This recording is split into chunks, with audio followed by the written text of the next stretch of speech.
आपने देखा पीछे 2-3 कन्याओं के मर्डर हुए, टीवी पे चल रही थी न्यूज। क्यों हुए मर्डर?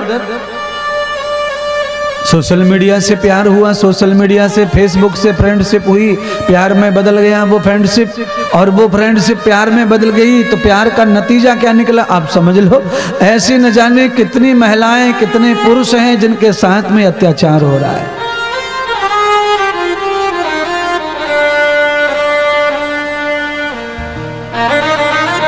क्या पद्धति है भगवान श्री राम की पढ़ाई की। एक चौपाई गाते हैं, आयस पाए चले चारों भाई, संध्या करन गए रघुराई, संध्या करन गए रघुराई, संध्या करन गए रघुराई, संध्या करन गए रघुराई। बस रहने दो, इसमें गा नहीं सकते।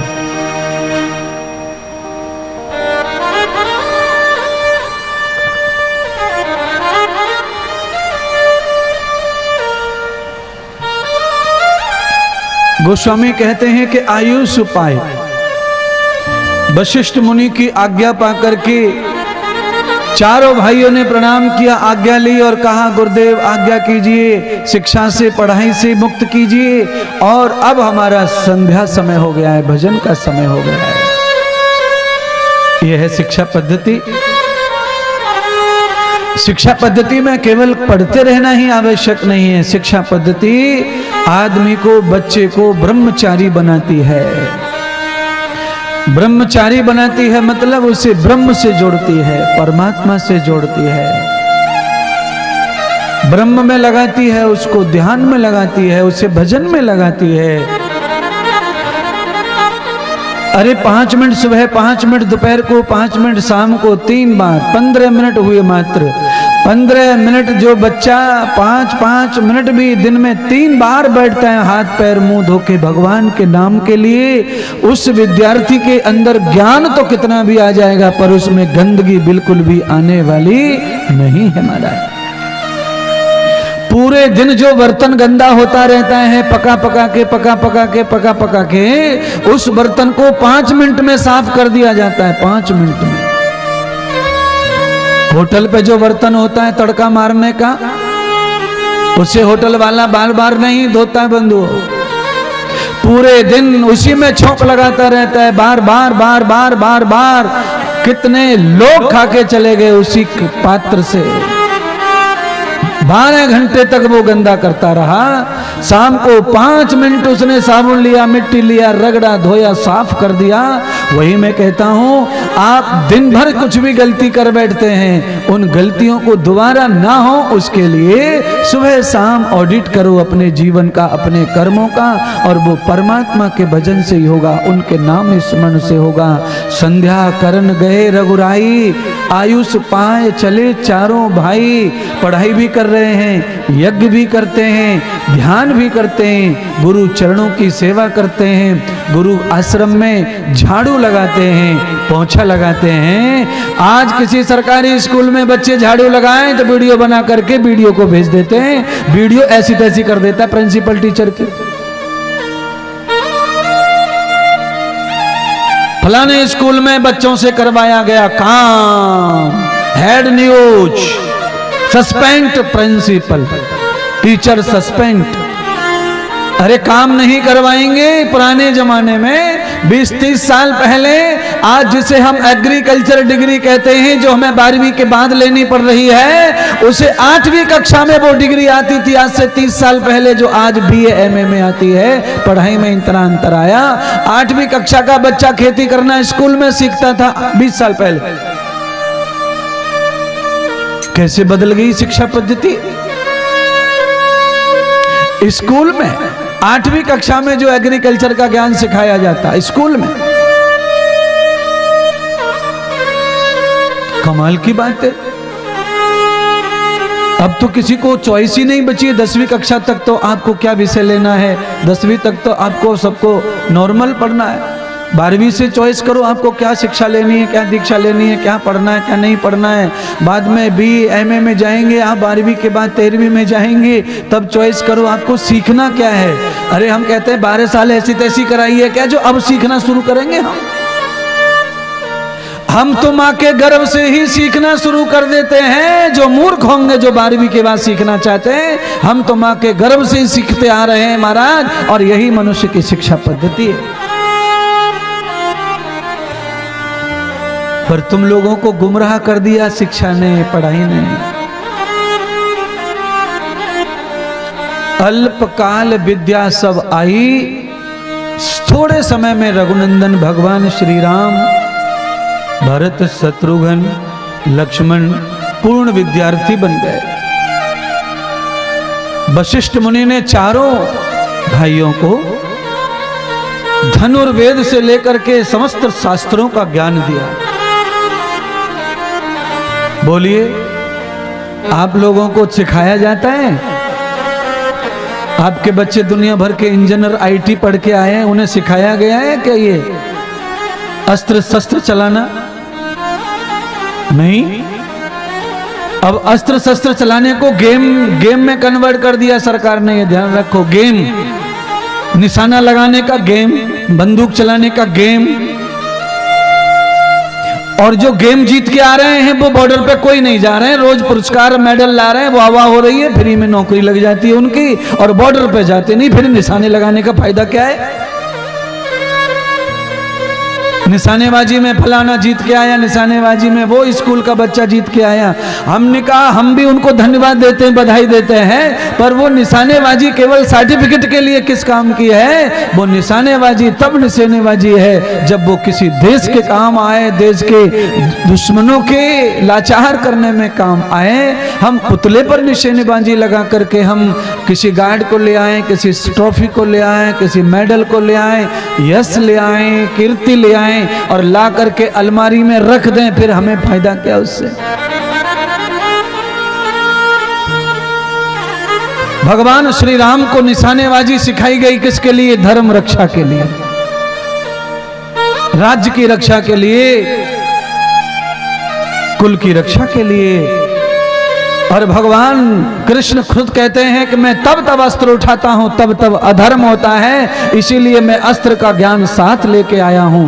हर एक प्राणी को भगवान कहते हैं एक हाथ में जो सीधा हाथ है इसमें कृतम यानी इसमें कर्म है, शास्त्र है, और जो तुम्हारा बायां हाथ है इसमें अस्त्र है।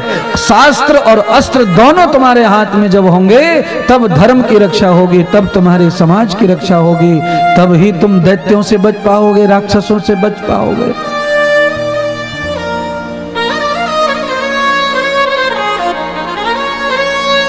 पुराने ऋषि मुनियों के हाथों में हथियार हैं। मैं नहीं कहता तुम हथियार रखो, पर हथियार का मतलब होता है दंड से।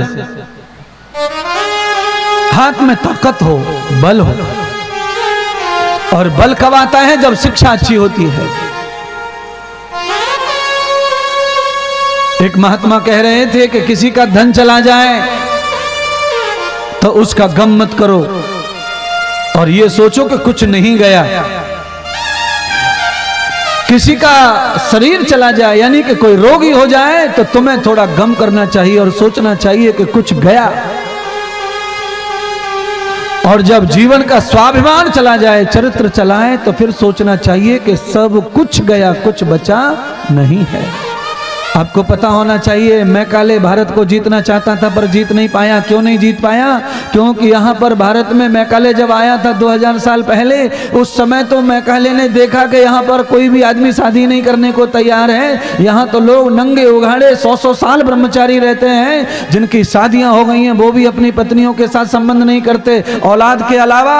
तो ऐसे देश को हराना मुश्किल है। अगर इस देश को हराना है तो इनको शिक्षा पद्धति में इनके चरित्र को बिगाड़ दो, ये देश अपने आप परास्त हो जाएगा। और वो सफल हो गया और हम बिना जीते बिना हारे हार गए, हम खत्म हो गए, हमारे पास कुछ नहीं बचा, ठन ठन गोपाल है।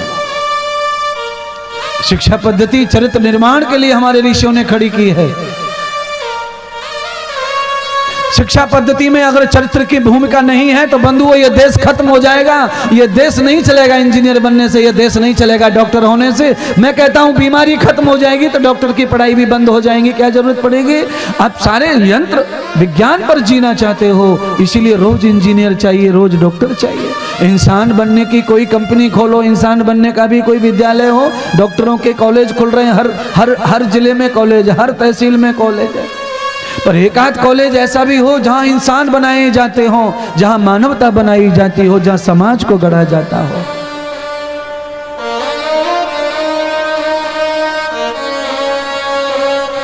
मैं ये बातें क्यों कह रहा हूं? क्योंकि मैं तो इनसे प्रेरित हूं, मैं तो वैसे ही पढ़ के आया हूं। मैंने उसी पद्धति में पढ़ाई की है जिसमें भगवान राम ने की, भगवान कृष्ण ने की, जिसमें ऋषियों ने की। मैं वही पद्धति का विद्यार्थी बन के आया हूं। मैं उसी गुरुकुल में पढ़ के आया हूं जिसमें बड़े बड़े वीर महायोधा पढ़ के गए। और मैं चाहता हूं कि उस गुरुकुल में पढ़ने से, उस पद्धति को पढ़ने से व्यक्ति का जीवन में सुडोल निर्माण होता है। जीवन में सुडोल यानी चौतरफा विकास होता है उसका। एक तरफा विकास करने का क्या फायदा? आप धनवान हो जाएंगे, शरीर से व्याकुल हो जाएंगे, कमजोर हो जाएंगे। आपको सिकौड़ी रखनी पड़ेगी, इधर गार्ड उधर गार्ड, 10 सिपाही, 10 ये दर बाउंसर, ये सारी चीजें आपको खड़ी करनी पड़ेंगी अपनी रक्षा के लिए, क्योंकि आपकी जान को खतरा है, खतरा है, खतरा है। मैं कहता हूं जान को खतरा क्या होता है? खतरा जान को। जन्म किसके हाथ में बताओगे क्या? जन्म किसके हाथ में? गोस्वामी जी कहते हैं जन्म मरण हानि, लाभ यश अपयश प्रभु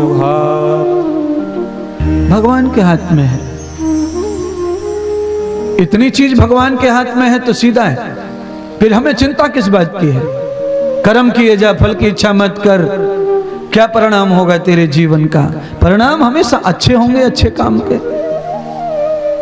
परिणाम हमेशा खराब कब होते हैं? जब आदमी काम अच्छे नहीं करता। धन गया कुछ नहीं गया, बीमार हुआ कुछ गया, स्वाभिमान गया, मतलब सब कुछ गया।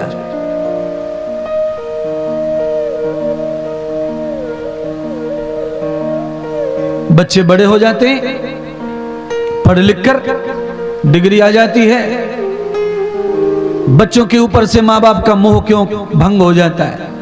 जैसे जैसे बच्चा जवान होता जाता है, माता पिता का मोह कम होता जाता है। क्यों? पहले ऐसा नहीं था।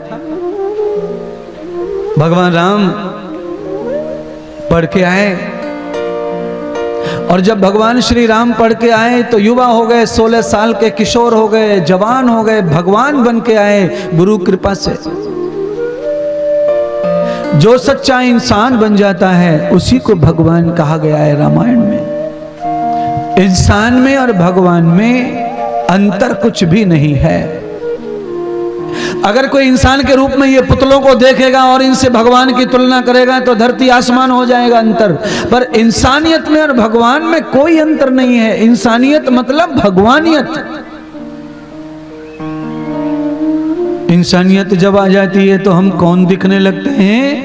ईश्वर अंश जीव अविनाशी, चेतन अमल सहज सुख राशि। हम ये देखने लगते हैं जब हम में भगवान के गुण आने लगते हैं। जब हम गुणों में रुचित हो जाते हैं तब हम में ये आने लगता है,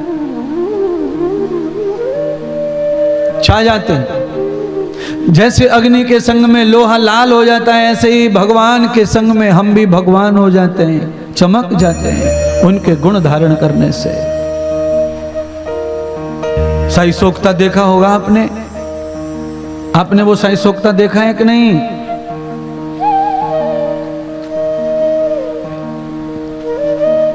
साई सोक्ता यानी स्याही सोखने वाला बच्चों पे रहता था पहले, अब तो जरूरत नहीं है। अब उसको रखते हैं कौन? कलर करने वाले रखते हैं, कलर करने वाले। साई सोखता जैसे किसी भी चीज को अपने अंदर सोख लेता है, पी जाता है, ऐसे ही मनुष्य साई सोखता की तरह है। वो जैसे संग में रहता है वहां से वैसा ही रंग सोख लेता है अपने जीवन में, वैसा वो बन जाता है, वैसा वो दिखता है।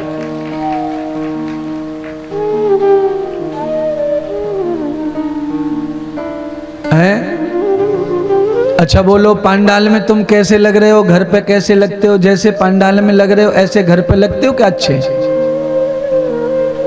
है? चावल और दाल खा करके राक्षसों की तरह पड़े होते कहीं ना कहीं खटिया में, कहीं बिस्तर में, कहीं ओढ़ रही में, कहीं कूढ़ रही में। किसी की टांग कहीं होती, किसी का कपड़ा कहीं होता, मुंह फाड़ रहा होता, कोई घर घर कर रहा होता, कोई टर टर कर रहा होता है। ये संग के कारण स्वभाव बदलता है, रूप बदलता है।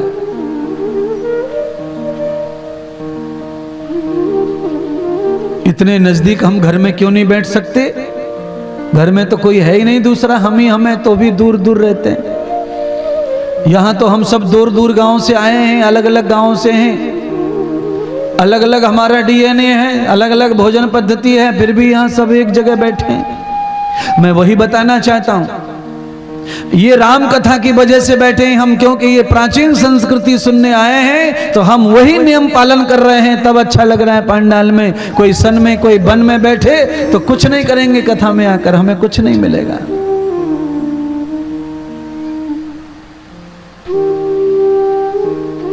कल्पना करो, 16 बरस तक भगवान श्री राम गुरुकुल में वशिष्ठ जी के सानिध्य में चारों भाइयों के साथ में रहे। पूर्ण शिक्षा लेकर के राम जी अयोध्या लौटे। जब भगवान श्री राम अयोध्या लौटे तो अयोध्या में आने के बाद में भगवान श्री राम के साथ में अयोध्या वासी और राजा दशरथ का अति मोह हो गया। राजा दशरथ और अयोध्या वालों का मोह ज्यादा हो गया। वैसे मोह ज्यादा होता है बच्चे से, जवान आदमी से मोह सबका कम हो जाता है, ये ध्यान करना। बच्चे से सबका मोह रहता है, जैसे जैसे बड़ा होगा मोह कम हो जाएगा। पर राम जैसे बड़े हुए अत्यधिक आकर्षित हो गए। क्यों? क्योंकि भगवान बन के लौटे हैं। बालक गए थे, भगवान बन के आए हैं। भगवान बनने का मतलब सीधा है, भगवान कौन बनता है? भग ऐश्वर्य धातु से भग शब्द बनता है।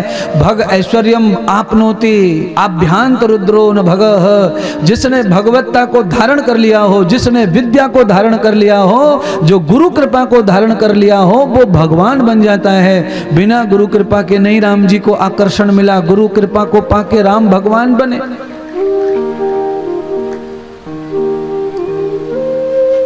बिना गुरु के कुछ नहीं है संसार में। पर जिस तरह हम गुरु बना लेते हैं, ऐसे भी कुछ नहीं है गुरु बना के। है? कान में मंत्र ले लिया, 20 रुपए की माला खरीद ली, गले में डाल ली, और बाकी कर वही रहे जो पहले करते थे बिना गुरु के। जो करते थे आज भी वही कर रहे हैं, वही कुकर्म, वही बकवास, वही झूठ, वही गंदे काम, और कंठी गले में पड़ी है। गुरुजी से भी खूब प्यार है, पर नहीं, गुरु बनाया है तो गुरुजी की शिक्षा अवश्य लो। जो केवल ऐसे नियम के लिए गुरु बनाते हैं, उनको गुरु का कभी फायदा नहीं है। गुरु बनाने का मतलब ही ऋषियों ने यही बताया है। गुरु बनाया तो गुरु की शिक्षा लो, गुरु का अध्ययन करो, गुरु से विद्या लो, गुरु से शस्त्र सीखो, शास्त्र सीखो, गुरु से योग्यता धारण करो।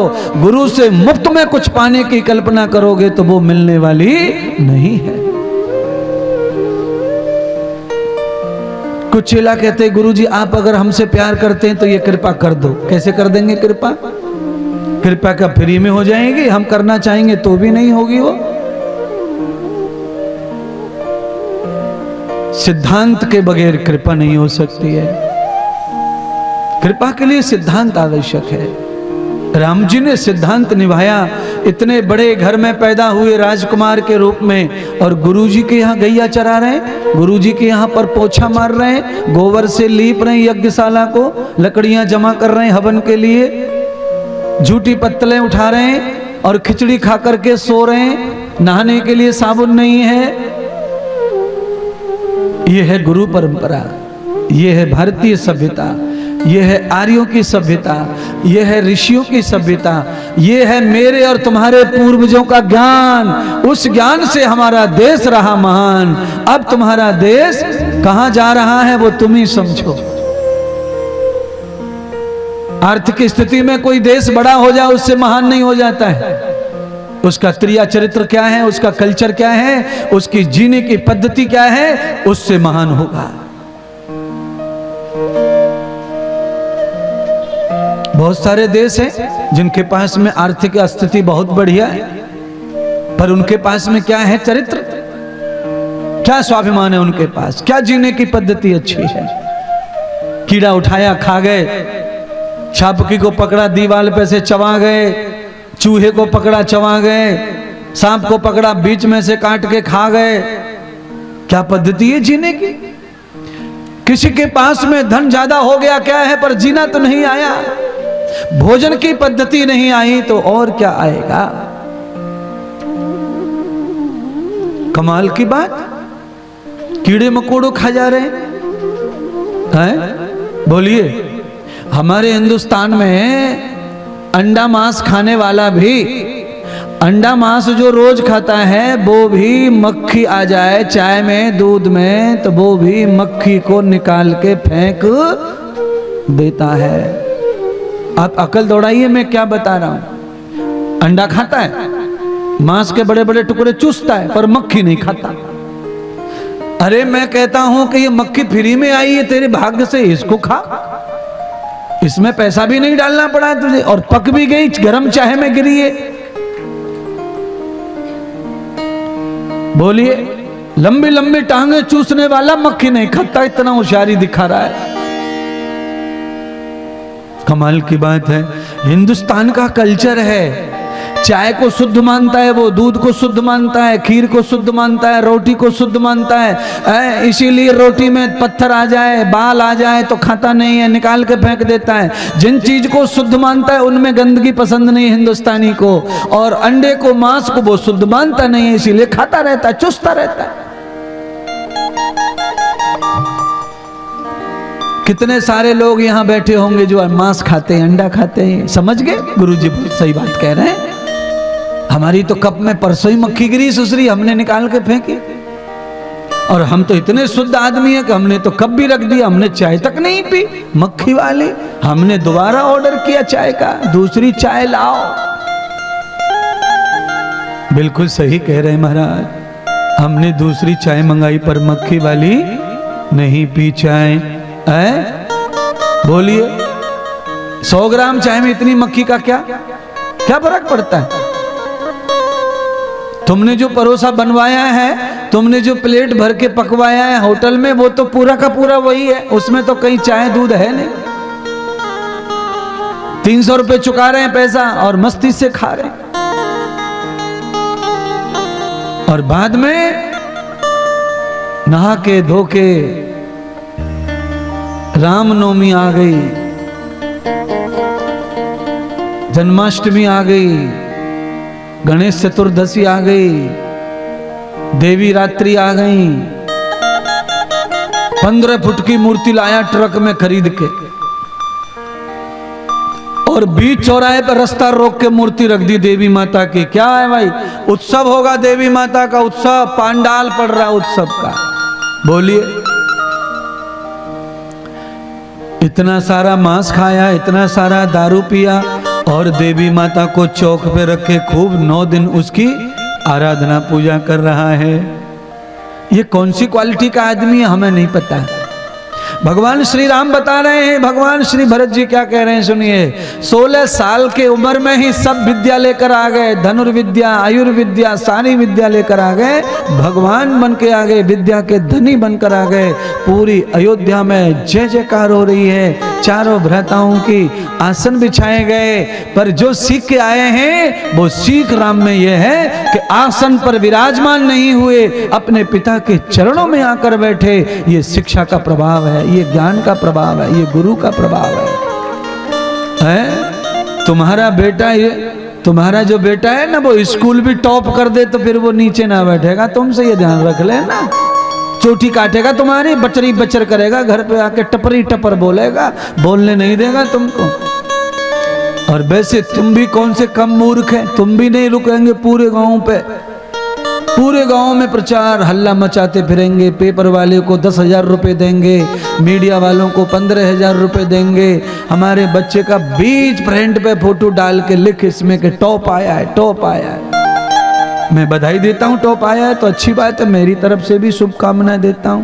पर कम से कम किसी अक्षर के ज्ञान में टॉप आया है। ऐसे ही मैं चाहता हूं कि अपनी भारतीय संस्कृति, हिंदू संस्कृति, परिवार की संस्कृति, वो भी एक शिक्षा प्रणाली है, उसमें भी टॉप रहना चाहिए।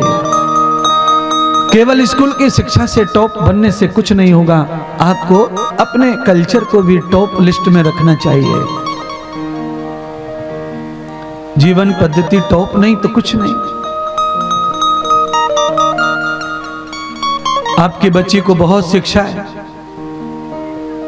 बहुत फर्स्ट क्लास टॉप पढ़ाई करके बढ़िया नौकरी लगी, विवाह करके गई पति के घर, खाना बनाना आता नहीं, सास के साथ व्यवहार करना आता नहीं, ससुर जी से सही बोलना आता नहीं, कैसे अतिथि का मान करना वो समझता नहीं। तो क्या करेंगे नौकरी का, क्या करेंगे पैसे का, क्या करेंगे बड़े होने का? सब तो सब जीरो है।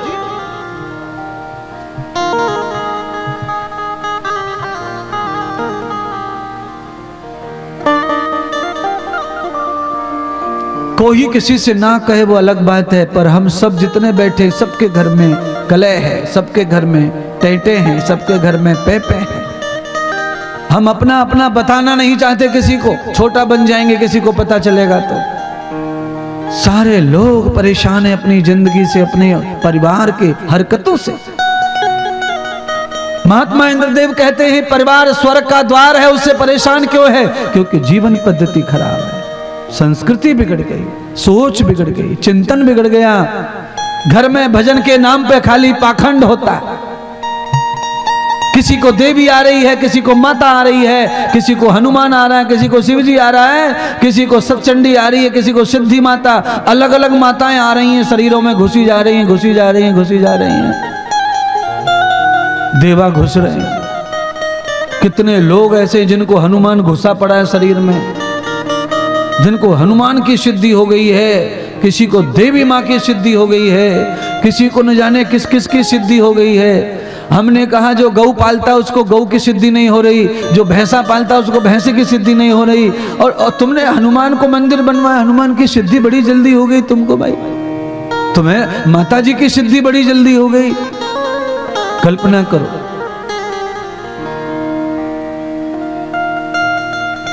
हनुमान जी की सिद्धि हो गई तो तुम भी 12 मुंह के दिखने चाहिए, क्योंकि हनुमान जी 12 मुखी हो गए थे।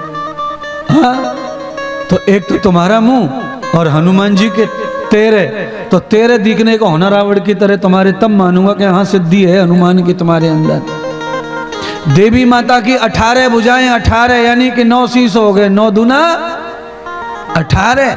जिनको भी पंडाल में माता आती है उनको 18 हाथ दिखा दो मुझको, मैं मान जाऊंगा हाँ माता आती है इनको।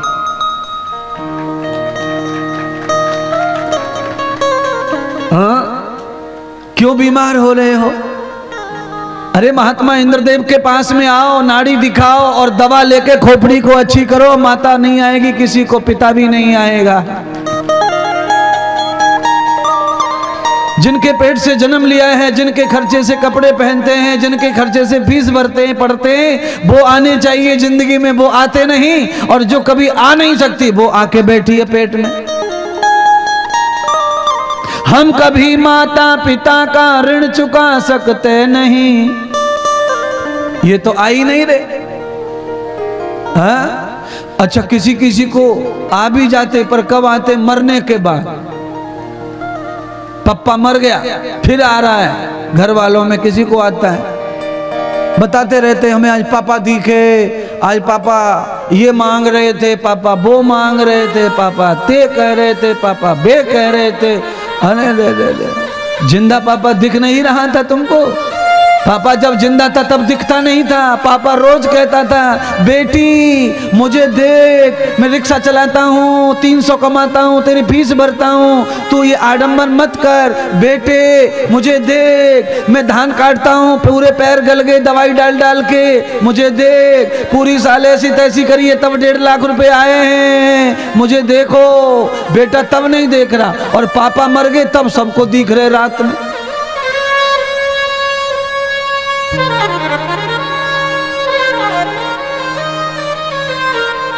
क्या दिखा पापा का? पापा रात को आए और हमसे बतराए। क्या बतराए तुमसे?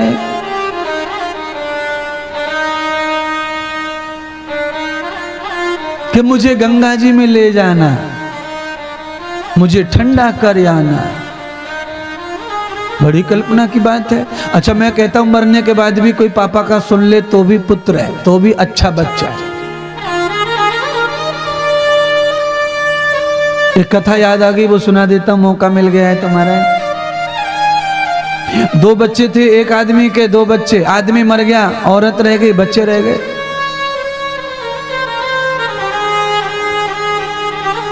पति मर गया, औरत के सपने में आए पतिदेव। पति ने कहा कि कम से कम मेरी हड्डियों को तो गंगा में फेंकवा दे। वो रखी है घर में। बच्चे नास्तिक थे, मानते नहीं थे इन बातों को। मां ने रोके धोके किसी एक बच्चे को पटाया, एक बच्चे को कहा।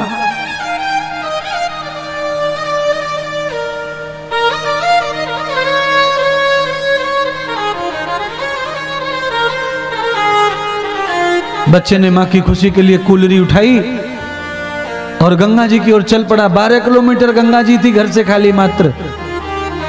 रास्ते में उसने देखा कि गंगा जी में जा रहा हूं। 3 किलोमीटर चला, रास्ते में उसे नाला मिला और नाला भी गंगा जी में ही जा रहा था, पानी भर के चल रहा था। तो उसने सोचा मैं जाऊं क्या, नाला जाए था, नाले में जो डाल दो वो इधर ही जा रहा है गंगा की तरफ। तो उसने कूलरी उठाई, नाले में डाल दी, गंगा जी में पहुंच जाएगी। और लौट के घर आ गया। मां से कहा, मां मैं ठंडा कर आया पिता को गंगा में।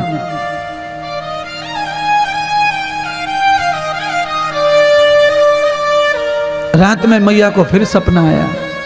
सपने में पति आया। पति ने कहा कि तूने जिस बच्चे को हड्डियां भेजी थी गंगा जी में डालने के लिए, वो गंगा में डाल के नहीं आया, वो तो नाले में ही डाल के आ गया 3 किलोमीटर पे।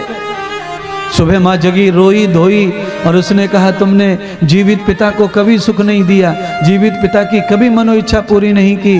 अरे मरने के बाद में तो कम से कम उनकी एक इच्छा पूरी कर देते, उनकी हड्डियों को, कुलरी को, राख को गंगा जी में डाल आता। तो बच्चे ने कहा मैं डाल के तो आया हूँ, पर नहीं डाल के आया, तू नाले में डाल के आया है। तो माँ तुझे कैसे पता चला कि तेरे पापा फिर रात को आए थे सपने में दोबारा और मुझे ये बता के गए कि तेरा बच्चा नाले में डाल के आया है। तो बच्चा क्या कहता है? बच्चा कहता है पापा इतना उल्लू का पट्टा है, माँ के पास में 15 किलोमीटर तो चल के आएगा सपना देखने के लिए, तो वो 8 किलोमीटर पे आके क्या कूलरी को लेके नहीं जा सकता था?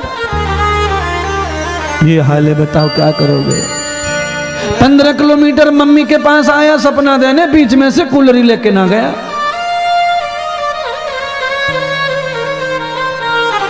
बच्चे जब ऐसे हो जाएं तो फिर क्या होगा तुम्हारा, बताओ। और मैं तुम्हें गारंटी देना चाहता हूं, तुम्हारे पंडाल में बैठने वालों, तुम्हारे बच्चे ऐसा ही हरकत करने वाले हैं, ये ध्यान करो। बहुत कम लोग रहेंगे जिनके बच्चे 5, 6, 7 साल के हैं ना, उनकी तो तुम आशा छोड़ ही दो कि ये कुलरी में ले जाएंगे तुम्हें कहीं गंगा भंगा में, वो ना ले जाएंगे। तुम्हारी संस्कृति इतनी बिगड़ जाएगी जब तक। तो अगर चाहते हो कि तुम्हारे बच्चे तुम्हें सही तरह से ठंडा करें, तो उसके लिए राम कथा को ठीक से सुन के समझ के आप और आपके बच्चों को धार्मिक बनाओ, कल्चरित बनाओ, उन्हें संस्कृति संस्कार दो।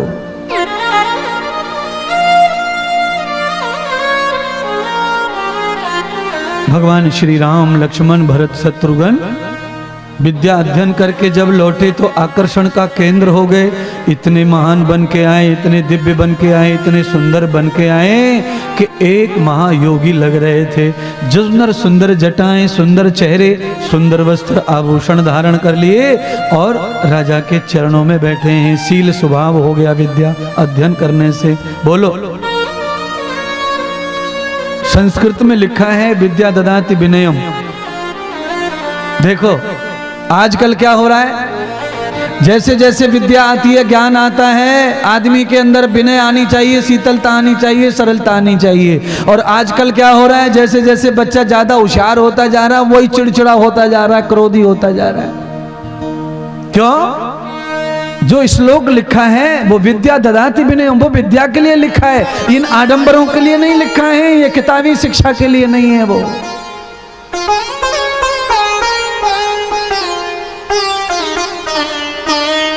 विद्या से विनय ही आती है।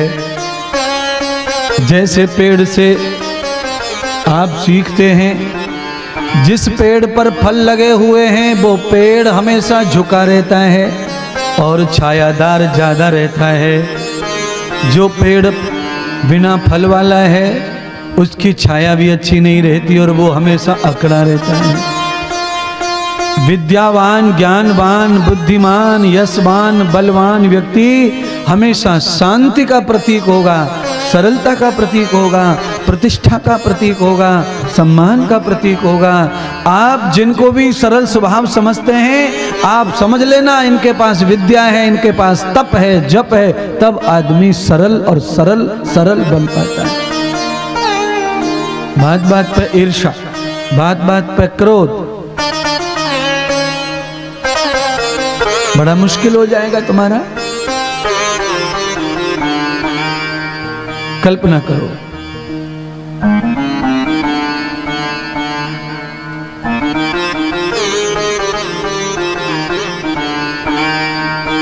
अयोध्या वासियों के साथ में प्रभु राम विराजमान हैं।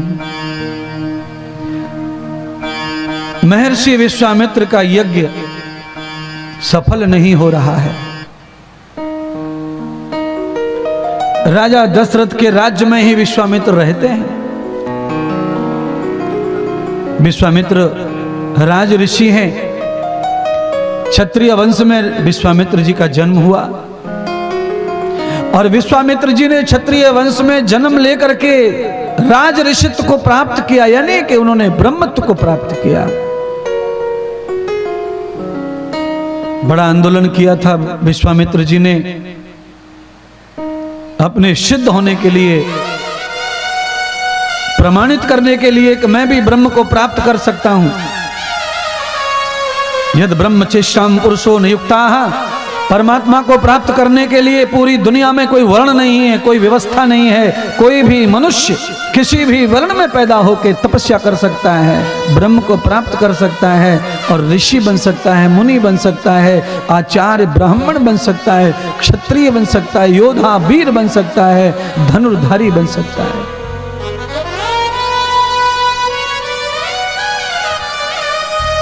द्रोणाचार्य का पुत्र अश्वत्थामा धनुर्धारी था तो अर्जुन भी धनुर्धारी था। अश्वत्थामा शास्त्रों के जाता थे तो अर्जुन भी शास्त्रों के जाता थे। क्यों? शिक्षा पद्धति वैसी थी पहले। आज की शिक्षा पद्धति डिग्री वाली है, तो अगर डॉक्टर ब्राह्मण है तो क्षत्रिय भी है, वैश्य भी है, शूद्र भी है। अगर कोई जज ब्राह्मण है तो क्षत्रिय भी है, शूद्र भी है, वैश्य भी है। ये शिक्षा पद्धति के हिसाब से हमेशा रहेगा, ये कभी नहीं बदलेगा। बंधुओं, संगीत की कला गंधर्व कला है। संगीत कला में हर जाति का आदमी समाया हुआ है। गायन विद्या में आप कथा सुनने आए हैं, क्या कथा जाति पूछ के सुनाई जाएगी? आपको जाति पूछ के बिठाया जाएगा? नहीं। आप कौन से वर्ण के हैं, कौन सी जाति के हैं, कौन सी कंपनी से हैं, कितने महान हैं, कितने गरीब हैं, कितने धनवान हैं, इन सारी चीजों से मुक्त होकर के कथा सुनाई जाती है और ये पांडाल बनाए जाते हैं। इससे धर्म आगे बढ़ता है, इससे सभ्यता आगे बढ़ती है, इससे मानवता आगे बढ़ती है, इससे शिक्षा संस्कृति आगे बढ़ती है।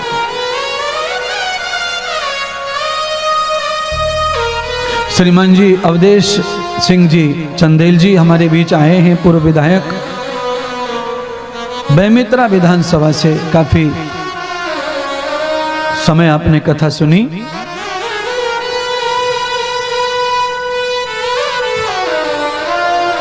समय अस्त व्यस्त ही रहता है।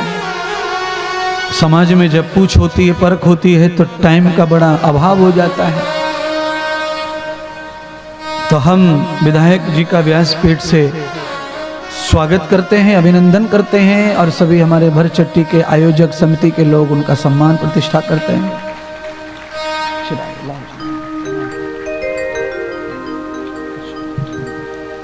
बोली सतगुरुदेव भगवान की जय।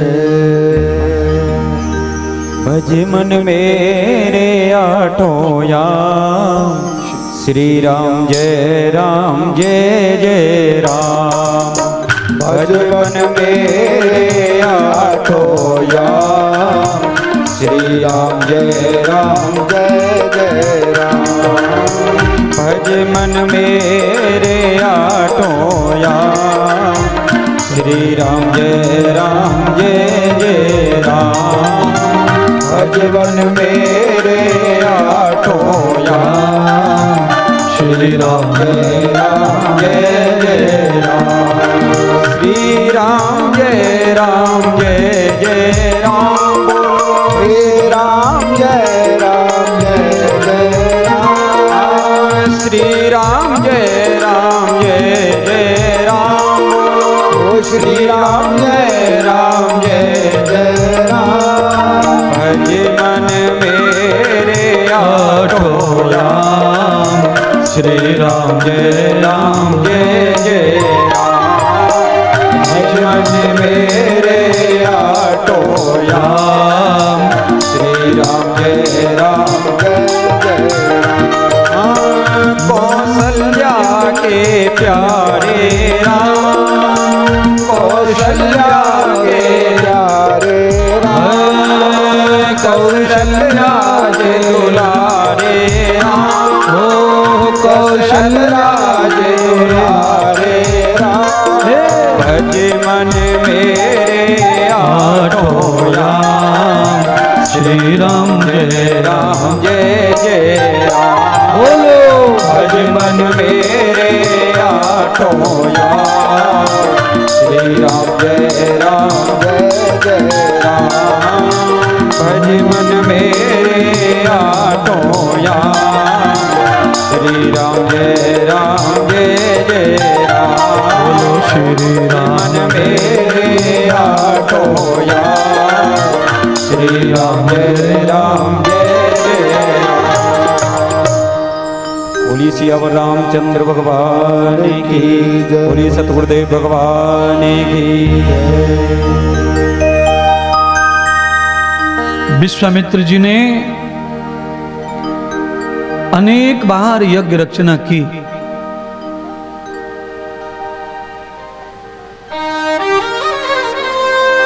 पर रावण चाहता नहीं था कि यज्ञ हो, क्योंकि रावण को यह मालूम था कि अगर विश्वामित्र का यज्ञ संपन्न हुआ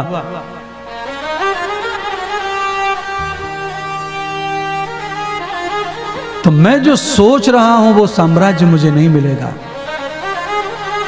बंधुओं, जिस राजा के क्षेत्र में यज्ञ सफल हो जाते हैं उस राजा के क्षेत्र की कीर्ति बढ़ जाती है।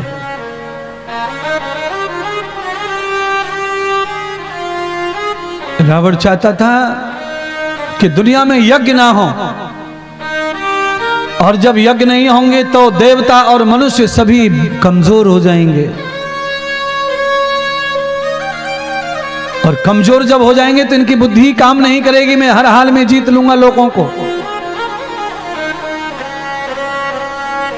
बंधुओं, यही सीखना है तुम्हें महात्मा इंद्रदेव से। अगर आपको राक्षसों से बचना है, बुराइयों से बचना है, तो हर हाल में अपने क्षेत्र में यज्ञ चालू रखो, यज्ञ चालू रखो। चाहे ज्ञान यज्ञ हो, चाहे हवन कुंड का यज्ञ हो, चाहे सत्संग हो, पर चालू रखो। बस मैं एक बात जरूर कहूंगा कि यज्ञ करो तो विश्वामित्र जैसे ही ऋषि को बुलाओ। सारे विश्व का मित्र, सारे विश्व का उद्धार करने वाला, सर्वे भवन्तु सुखिनः सर्वे सन्तु निरामया, इसके प्रभाव को बहाने वाले ऋषि विश्वामित्र विचारों के रूप में वशिष्ठ और विश्वामित्र जी की पटती नहीं थी बंधुओं, विचारों के रूप में। और मैं भी कहता हूं विचार मतभेद रहे, विचार हमारे राजनीति में मिले न मिले कोई फर्क नहीं पड़ता, साधु साधु के विचार मिले न मिले फर्क नहीं पड़ता, पर जब धर्म की बात आए, जब देश की बात आए, तो हमें सारी बातें छोड़ करके उसके लिए समान खड़े हो जाना चाहिए। आज वशिष्ठ मुनि ने वही किया, विश्वामित्र जी के साथ खड़े हो गए और लेकर के अयोध्या पहुंचे और जाकर राजा दशरथ से आज्ञा की, हे राजन, मेरे शिष्य राम को, लक्ष्मण को विश्वामित्र जी के यहां भेजो। राजा दशरथ के ऊपर मानो बहुत बड़ी बिजली पड़ी हो, राजा एकदम व्याकुल हो गए, क्योंकि राजा ने मोह डाल दिया है बच्चों में। राजा दशरथ राम जी में खो चुके हैं, अब वो किसी भी स्थिति में राम को अपनी आंखों से अलग नहीं देखना चाहते, खो चुके हैं।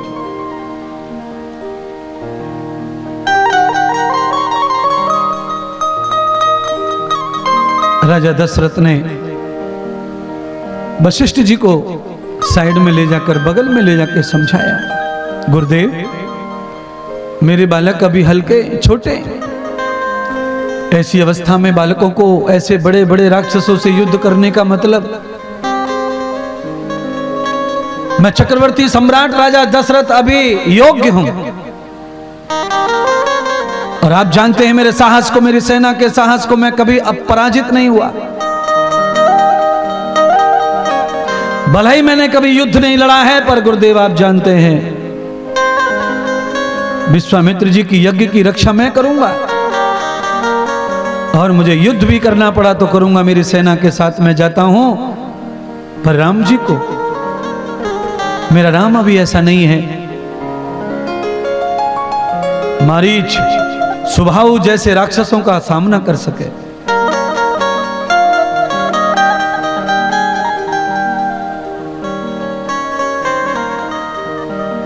वशिष्ठ जी जानते थे कि राम कैसे हैं। राजा दशरथ ने मोह का चश्मा लगा रखा है, इसीलिए राम जी कमजोर दिख रहे हैं, और गुरु जी ने ब्रह्म का चश्मा लगाया, इसीलिए राम के अंदर सारी विद्याएं, सारी शक्तियां दिख रही हैं। यावते दृष्टि नाम सुखो सर्वे सृष्टि समरभू, आप जैसी दृष्टि रखते हैं वैसी सृष्टि का दर्शन करते हैं। दो जवान नर नारी को मोटरसाइकिल पर देखकर एक आदमी कहता है ये निकम्मे जा रहे हैं, ये प्रेमी जा रहे हैं, एक आदमी कहता है पति पत्नी जा रहे हैं, एक आदमी कहता है भाई बहन जा रहे हैं। सब लोगों ने अलग अलग चयन किया, अलग अलग इंतजाम किया, अलग अलग बखान किया, अलग अलग निर्णय किया। किसी की नजर में वो नव युवती, नव युवक बहन भाई, किसी की युवक में प्रेमी, किसी की पति पत्नी। जैसा जिसने चश्मा पहना निर्णय वैसा किया। और बंधुओं, चश्मे का बहुत प्रभाव होता है जीवन पे। नहीं तो ये पढ़े लिखे डॉक्टर आंख का ऑपरेशन करते हैं, मोतियाबिंद आदि का, तो काला चश्मा देते हैं, देने को सफेद भी देते हैं, पर पहनने के लिए नहीं कहते। वो कहते हैं 2 महीने काला पहनो। वो ये बोलते हैं कि सफेद किसी भी वस्तु को मोतियाबिंद के ऑपरेशन के बाद में अचानक जल्दी नहीं देखना चाहिए। सफेद वस्तु को भी देखना है तो काला कलर हो ऐसा देखो। तो कैसे देखें? तो चश्मा काला पहना देते हैं, तो हर वस्तु में काला काला नजर आता है। धूप भी काली नजर आती है, सूर्य भी काला नजर आता है। बस यही सीख लो महाराज। मोतियाबिंद के मरीज को जैसे ऑपरेशन के बाद काला चश्मा ही सबसे बड़ा दवा है, ऐसे ही आप सबके ऊपर भी चश्मा लगा लो भक्ति का, ज्ञान का, सत्संग का, तो तुम्हें भी सब दुनिया अच्छी नजर आएगी, सब में गुण नजर आएंगे, सब में महानता नजर आएंगे।